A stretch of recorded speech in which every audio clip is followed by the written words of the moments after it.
The last thing anyone heard before the water came was a song. It was a slow, clumsy version of Lean on Me, strummed on an out-of-tune acoustic guitar around a dying campfire. 17-year-old Mia Kessler was humming the harmony. Her little brother, Leo, age 9, was roasting a marshmallow so burn it looked like coal. The counselors were laughing. The lake behind them was glass. Too glassy, some would later say, like a mirror hiding a crack. Camp Mystic wasn't famous. It was a kind of summer camp tucked so deep in the Appalachian foothills that your cell phone signal gave up 2 miles before the welcome sign. For 30 years, it had been a place of first kisses, tie-dye shirts, and canoe races. But in the summer of 2025, it became something else. A tomb, a trial, a testimony. The National Weather Service had issued a flash flood watch at 2 p.m. that afternoon. Most staff saw on their phones the little yellow triangle, the words potential for rapid rises on small creeks. But here's the thing about Camp Mystic. It sat at the confluence of 2 creeks, Whisper Creek and Raven Run. Beautiful on a map, deadly in a storm. By 9 p.m., the watch became a warning. By 10:30 p.m., the warning became a wall of water. We need to freeze that moment, because what happened next will be dissected in church basements, courtrooms, and tearful YouTube testimonials for years to come. But right now, let's go back to the fire. Let's go back to Mia's voice. She was singing, "Please, swallow your pride if I have things you need to borrow." No one knew that the dam, an old, unmaintained beaver dam 2 miles upstream, was already groaning. No one knew that the creek beds, dry for 3 weeks, were about to become liquid freight trains. And no one knew that the emergency plan Camp Mystic bragged about in its parent handbook had never been practiced. Not once. As the last note faded, a counselor named Derek checked his phone. 11:07 p.m. He saw the upgraded warning. Life-threatening flash flood expected. Seek higher ground immediately. He looked up at the starry sky. Not a single raindrop. "We've got time," he said. That sentence would haunt him forever. Every parent who sent a child to Camp Mystic received a glossy, 14-page handbook titled Mystic Memories. Safety first, fun always. On page 7, under Emergency Preparedness, it read, Camp Mystic conducts biannual flood drills. In the event of rising water, all campers will be evacuated to the High Meadow Pavilion. Elevation 420 feet within 15 minutes. Staff are trained in swift water rescue. All of that was false. We spoke to 4 former counselors who worked at Mystic between 2022 and 2025. Not one remembered a single flood drill. "We did a fire drill once," said a counselor we'll call Jenna. She asked to remain anonymous, fearing retaliation. But the flood plan, that was just words on paper. The High Meadow Pavilion, it was a wooden gazebo with a tin roof, sitting at an elevation of just 412 feet, barely 8 feet above the main lodge. When the flood came, that gazebo became a cage. But let's not get ahead of ourselves. On the night of August 17th, 2025, Camp Mystic housed 127 people, 112 campers aged 7 to 16, and 15 staff. Most were asleep in bunkhouses, old wooden A-frames built in the 1980s, anchored to ground with nothing more than concrete blocks. No stilts, no flood barriers, no emergency lighting. At 11:14 p.m., the first sign came. Not rain, sound. A low, grinding rumble from the north, like a freight train driving through a gravel pit. Leo, Mia's little brother, woke up first. He tugged Mia's sleeping bag. "Mia, the ground is shaking." She sat up. Her phone screen glowed. 11:15 p.m. 7 new emergency alerts, all saying the same thing. Evacuate now. Water rising rapidly. She ran to the bunkhouse door. The moment she opened it, a wave of cold, brown water hit her knees. In the 10 seconds it took her to cross the room, the water rose to her waist. This is the physics of flash floods that nobody teaches you. 1 inch of moving water can knock you off your feet. 6 inches can sweep away a car. 12 inches, just 1 foot, can lift a grown adult and dash them against a tree. The water at Camp Mystic rose 18 inches in 11 minutes. Mia screamed, not a help me scream. A primal, throat-tearing, everybody get up now scream. It was the first real alarm the camp ever had. And that's when the testimony begins. We need to talk about Derek. Derek Hargrove, 22, was the assistant waterfront director, meaning he was responsible for the canoes, the kayaks, and the swim test everyone had to pass. On paper, he was not qualified for flood rescue. But at 11:17 p.m., Derek became the only person at Camp Mystic with a plan. While other counselors froze or prayed, Derek grabbed a 50-foot rope from the boathouse, which was already floating sideways, and tied it to a picnic table on the mess hall porch. Then he waded into the chest-high current, one arm hooked around the rope, the other reaching for children. He pulled out 7 kids from bunkhouse C before the bunkhouse collapsed. We found video. One of the older campers, a 16-year-old named Sam, had the presence of mind to film 34 seconds on his phone. You can see Derek's headlamp bouncing in the black water. You can hear a girl crying, "I can't swim, I can't swim." And you hear Derek's voice, steady as stone, "Grab my collar. Don't let go. I've got you." That video would later be played at a county hearing. The room went silent. One juror wept. But here's the dark side of testimony. For every hero, there's a failure. And the failure at Camp Mystic wasn't Derek. It was a chain of command. The camp director, a 54-year-old man named Ron Phelps, was found after the flood in his private cabin, the highest elevation building on the property, with a landline phone in his hand. He had called 911 at 11:12 p.m., then again at 11:19, then again at 11:28. But he never activated the camp's public address system. Why? Because the PA system required a key, and the key was in his office, and his office was already under 4 feet of water. Or so he said. When the first rescue boat arrived at 1:45 a.m., nearly 3 hours after the first alert, they found Ron sitting dry on his porch, drinking a can of warm soda. Survivors would later testify that he told them, "The county said to shelter in place." The county's 911 logs tell a different story. Dispatch told Ron at 11:14 p.m., "Get everyone to the highest ground you have. Do not wait." That discrepancy would become the centerpiece of a civil lawsuit. But for the campers huddled on the mess hall roof that night, it was just another betrayal. Let's talk about that roof. The mess hall was a long, low building with a corrugated metal roof, designed for square dancing and pancake breakfast, not for 47 terrified humans sitting shoulder to shoulder in the dark, listening to the water chew at the walls. By midnight, the mess hall was an island. The water had risen so fast that the bottom 4 feet of the building were submerged. The only way onto the roof was a wooden ladder that Derek managed to brace against the eaves. 47 people made it up, 47 out of 127. The others were scattered, some on bunkhouse roofs that were starting to tilt, some in trees, some, we'll get to them in a moment, simply gone. A girl named Tanya, age 12, recorded an audio memo on her phone. She thought she was going to die. She said, "Mom, if you hear this, I'm sorry I left my towel on the floor. I love you. Tell Dad I got the part in the play. The one about the rabbit." She survived. But listening to that memo in a quiet room is like holding a beating heart in your hands. The roof held for 4 hours. In that time, the campers sang. Not hymns. Pop songs. They sang "Shake It Off" and "Roar." They sang because a 14-year-old named Jasmine said, "If we're going to die, we're going to die on key." That story, Jasmine's defiance, went viral on TikTok 3 days later. A snippet of her singing, recorded on a dying phone, captioned, "Camp Mystic Roof, 1 a.m., water rising, kids still singing." It got 47 million views. But virality is a double-edged sword, because while the world was praising the resilience of children, the parents of Camp Mystic were living a waking nightmare.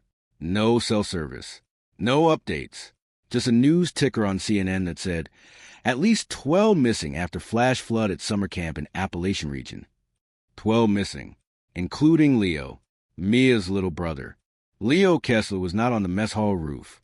When Mia screamed, Leo was in the bathroom. He had gotten up to pee, a small, ordinary act that would separate him from his sister for the next 19 hours. By the time Mia reached the bunkhouse door, the water was already too deep for her to go back for him. She screamed his name until her throat bled. But the current had ripped the bathroom door off its hinges, and Leo, small, light, 9 years old, was swept out the back window. The search began at dawn, not by professionals, by parents, mothers and fathers who had driven through the night, who had abandoned their cars on washed-out roads, who waded into brown sludge with nothing but sneakers and hope. One father, a man named Greg, found a single crock. It was neon green, size 3 with a faded shark decal. Leo's crock. Greg held it to his chest and collapsed into the mud. That image, a grown man kneeling in floodwater, holding a child's shoe, was photographed by a local journalist. It ran on the front page of the Clarksburg Chronicle under the headline, Camp Mystic, the search for answers. But the internet is crueler than newspapers. The photo was memed within hours. Cropped, zoomed, turned into a joke. When you lose your favorite shoe. The family had issued a statement. Please stop. Our son is missing.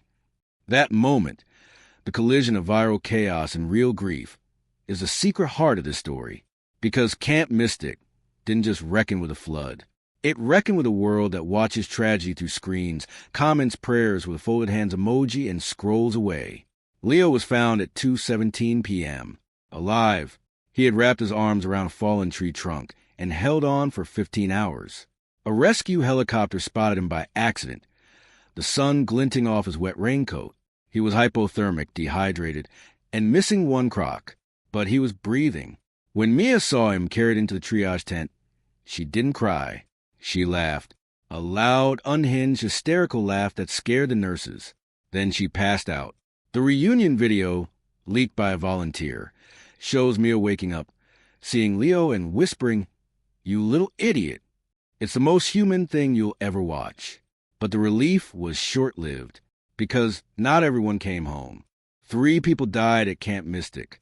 Their names, Elijah Eli Torres, 14, Samantha Sam Wu, 16, and Counselor Patricia Patty Okonkwo, 24. We are not going to sensationalize their deaths, but we are going to tell you how they happened, because their testimonies, given posthumously through witness accounts, are the reason policies changed. Eli was a strong swimmer, too strong, maybe, when the water hit. He tried to swim for the high ground instead of climbing. He almost made it. Witnesses say he was 20 feet from a rock outcropping when a piece of debris, a splintered picnic table, struck his head. He went under. They never found his body until 3 days later, tangled in a willow tree 2 miles downstream. Sam will refuse to leave her bunkmate, a younger girl named Chloe who had a broken ankle from an earlier fall.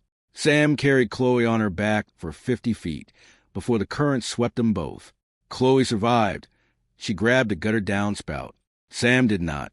Her last words, according to Chloe, "Hold on tight. I'll come back for you." Patty Okonkwo was a lifeguard, certified in CPR, first aid, and water safety. She died trying to unlock the supply shed to get the life jackets.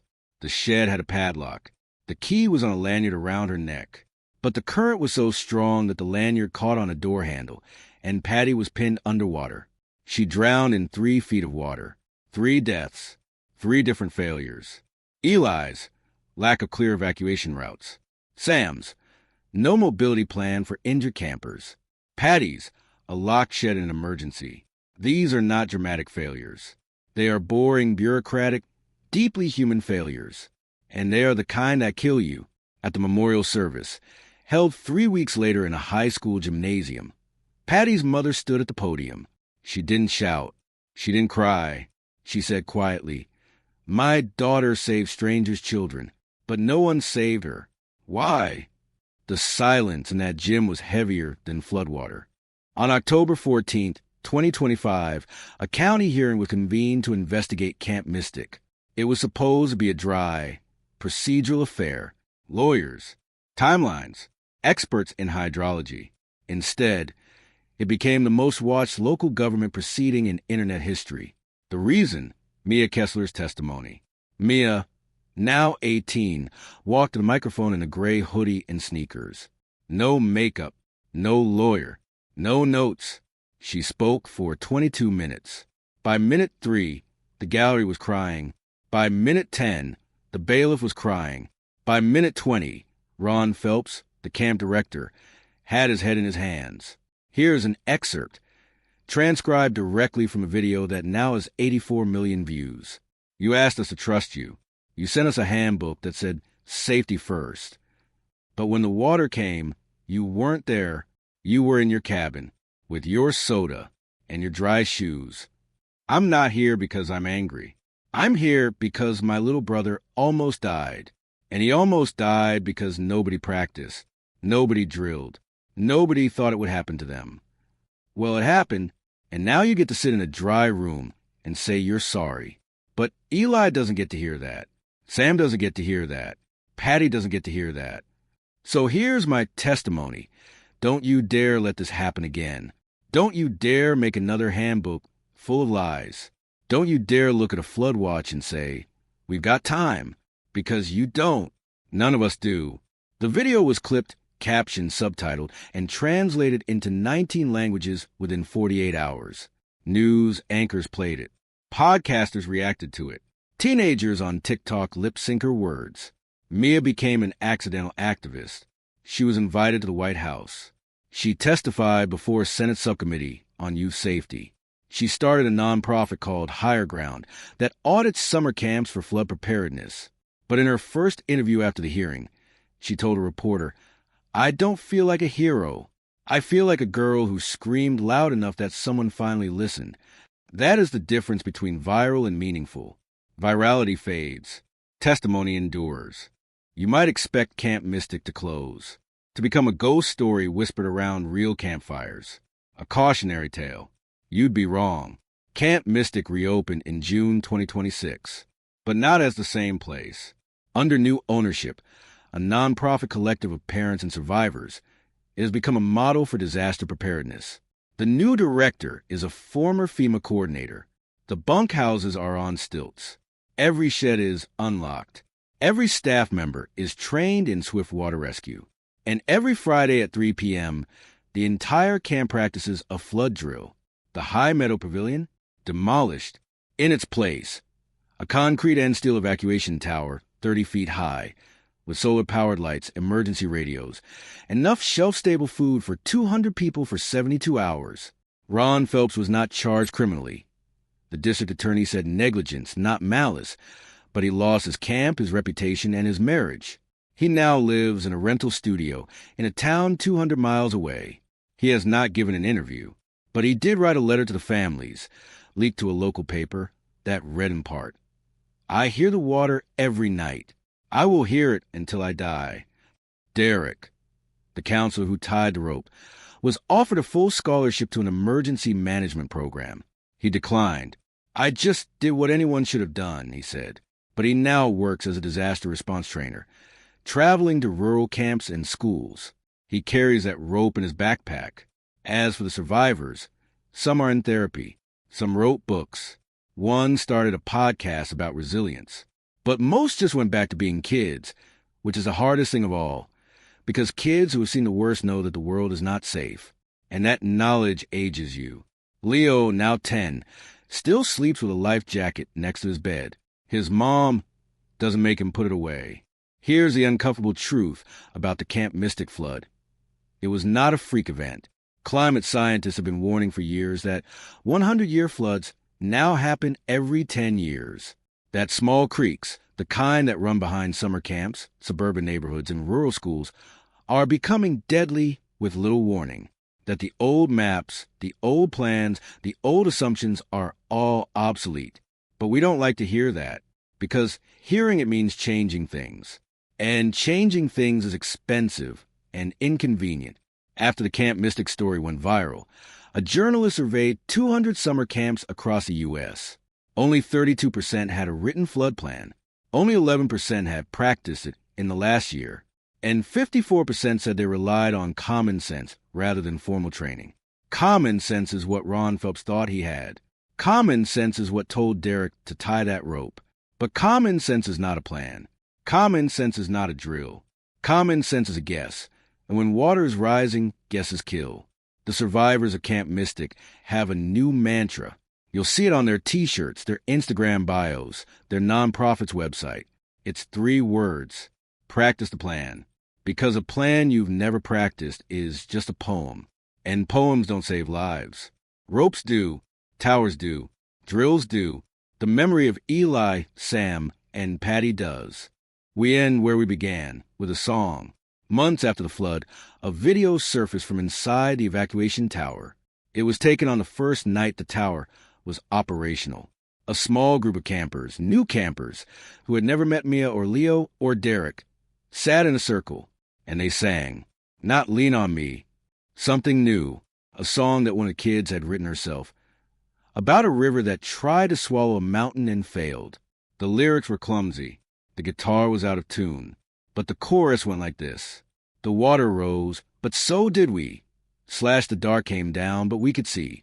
Slash not because we weren't scared. Slash because we practiced and we cared. Mia was not there, but she watched the video from her college dorm room. She cried, and then she posted it with a caption that became her most viral moment yet. This is why we don't give up. This is why testimony matters. Keep singing. Keep preparing. Keep each other safe. Camp Mystic forever. So here's our testimony to you, watching this video in the dry safety of your home. You are not helpless. You are not just a viewer. You are someone who can check your own community's emergency plans, who can ask your child's school, when was your last flood drill? Who can buy a rope, learn CPR, or simply tell the people you love that you will not wait until the water rises to act. The flood at Camp Mystic is over, but the reckoning is just beginning. And if you remember one thing from this story, remember this. Don't wait for the wall of water to find your weakness. Find it now. Fix it now. Because the testimony you leave behind, tears or triumph, will be written in the lives you saved or lost. This is not just a story about a camp. This is a story about all of us.